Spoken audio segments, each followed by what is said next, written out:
Vaziyeting qursin, basharang qurib ketsin seni. Sen kelding bizni xonadonimizda qutbaraka o'chib ketdi. Sen kelishing bilan erim o'zgarib qolishini bilganimda hayotda seni yaqinlashtirmasdim. Basharangga qara. Al to'xtab tur, erim ishga ketsin, men seni pachchag'ing chiqaraman men seni.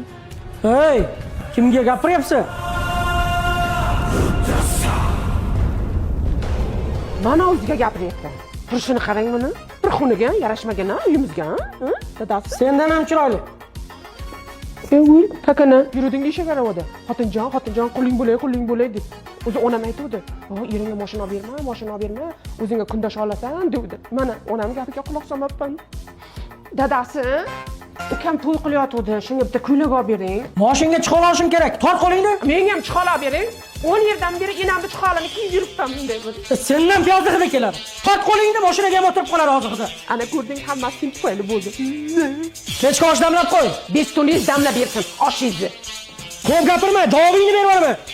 Nima dedingiz? Menga qarang dadasi. Bu oddiy temir xotin bo'lanmaydi, tushundingizmi? Kasal bo'lsangiz, osh qasangiz kim ovqat qilib beradi, a? Sen nimani ham tushunarding? Beston kuch beradi, dog' beradi erkakka. Tushundingmi? Bor yo'qol, bu beston axir. Tushundingmi? Hech narsani tushunmaysan. Dog' beradimi? Hali qarab turing, shunday dog' bilan ko'zingizni yumib olaman sizni. Alo, avtosentr salonimi bu? Qizil beston bormi? Erimni mashinasiga bitta xotin olib bering. Shalpak, ersiz qolib ketaman bo'lmasa.